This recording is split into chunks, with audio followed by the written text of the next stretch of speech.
Hi everyone. Have you had the Korean hot stone rice dish called Dolsot Bibimbap? Well, today we're gonna make it. But because it's vegan, instead of using regular meat, we're gonna use mushrooms. And I have a lot of white button mushrooms here that we can put together and make it into a mushroom bulgogi. Hi, my name is Chris, and I am a diabetes nurse practitioner. Welcome to my plant-based kitchen where we come up with healthy dishes to keep us living longer as well as happier. So for this mushroom bulgogi, what I have done here is I have thinly sliced the mushrooms.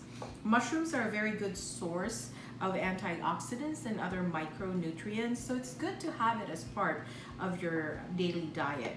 What I've done here is I actually kind of poured like a tablespoon of EVOO already because I want these mushrooms to shine. The other things that I'm gonna add in this to make it into like a bulgogi will be like a tablespoon or less likely. I'm gonna just pour it on top and see how much I'm gonna need. Okay, so that was likely half of a tablespoon. We're gonna put black and white pepper on it because we want this to come up with a zing. This is your main source of flavor because, as you know, the rice stone pot dish is kind of bland, so you want a lot of flavor in your mushrooms. The other thing we're gonna use is soy sauce. And this one is the gluten-free version. Almost spilled that there. And it's called Bragg's Amino. I'm gonna put that here.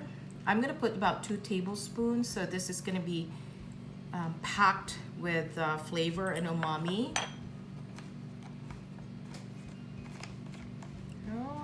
That back here. We're gonna add a little bit of sugar, and this is monk fruit sugar, about a tablespoon of that. Because as you know, the Korean barbecue meat is a little bit on the sweet side. So we're gonna do that here. So that's about 1 tablespoon. I want to add some garlic, but I want this black garlic that I have here. What I did is that I roasted this in the oven at 400 degrees for about 20 minutes. And then I just kind of pureed it in the food processor. And we're gonna put a little bit of rice vinegar in here.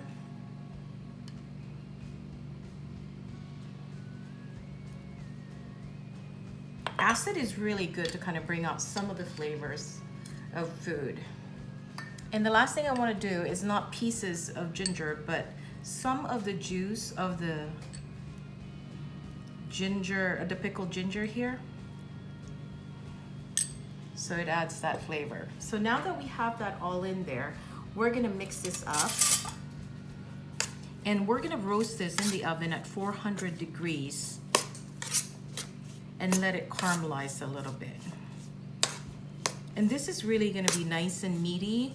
And you will see that when this comes out of the oven a little later on, this is gonna shrink quite a bit.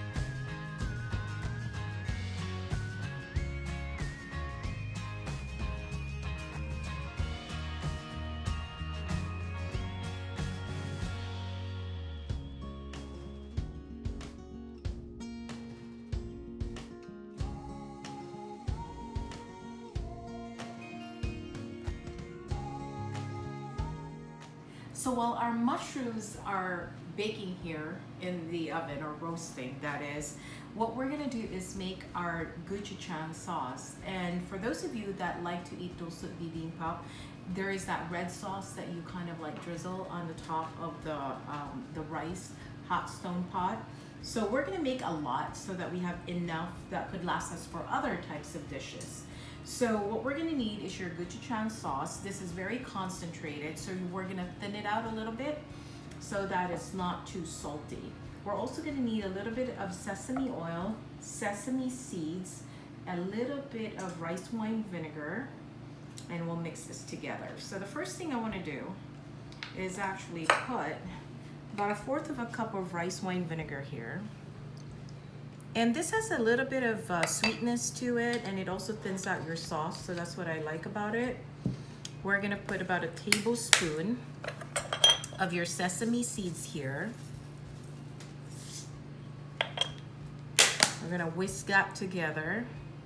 After we're done, we're gonna put a tablespoon here of sesame oil. And we're gonna put 1/4 of a cup of your sauce in here. So let's grab this. That's about the same size, so just to kind of like save some of the washing here. Let me see. Grab this. Here it is. Put it here. And what you're gonna do is stir this with a whisk so that it combines really well, because you want it nice and smooth when you use this later on. So that's the base of your sauce. Let's not forget about a tablespoon of sugar. This is monk fruit sugar, so it's 0 calories.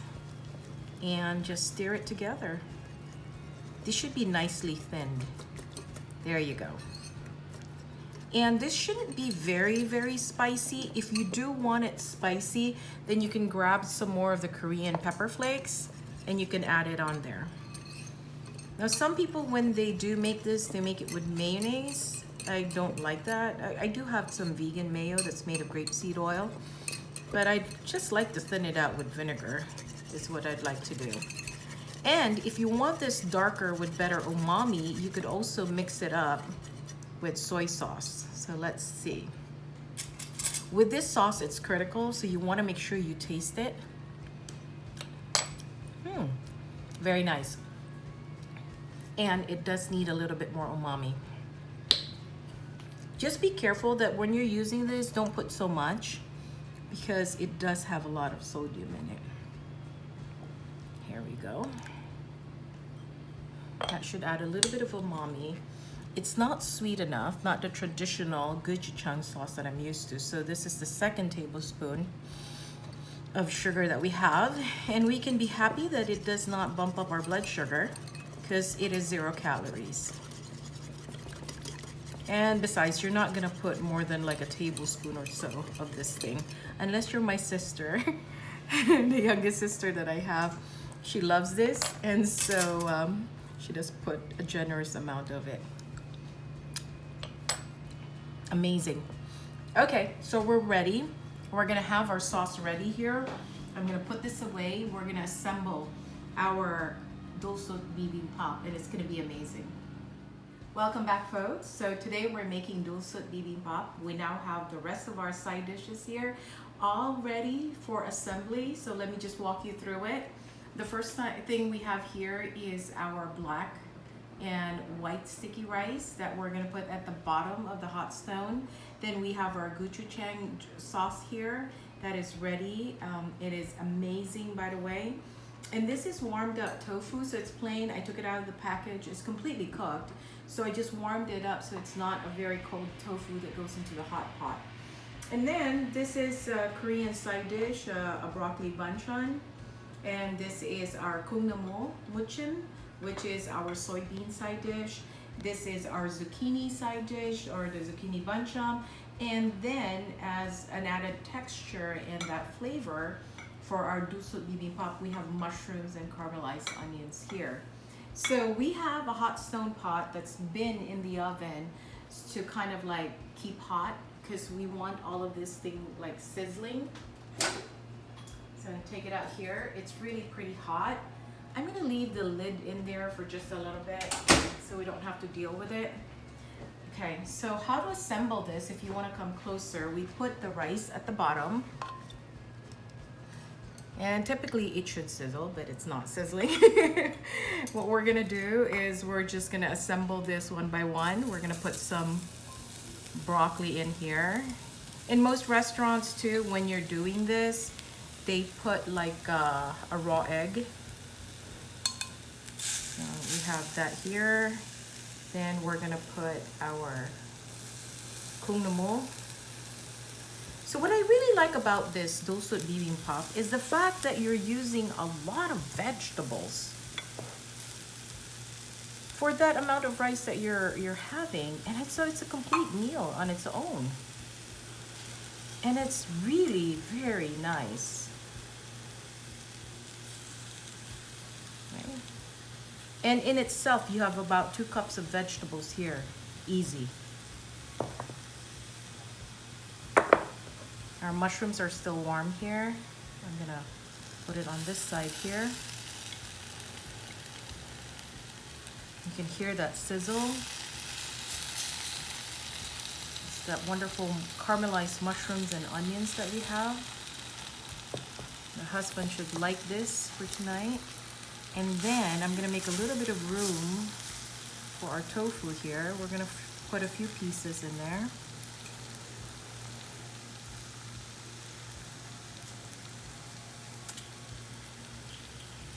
So your protein is in here. So this is just 1 block of tofu. If you take 1/3 of that, 1 entire package of tofu is about 30 grams of protein. So this should be about 10 grams of protein using about 1/3 of the package.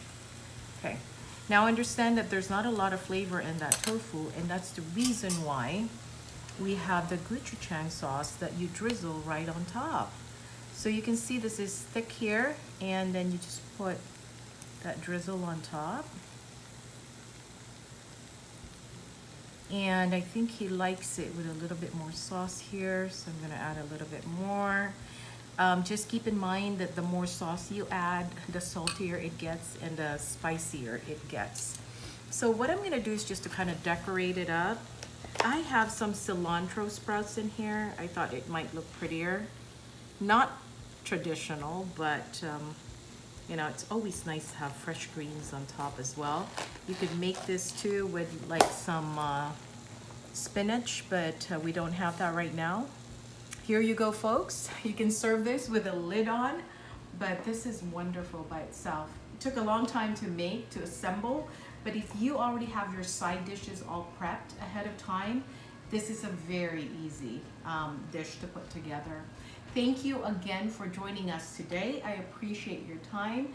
I hope you'll give this a try at home, and we will see you in the next video.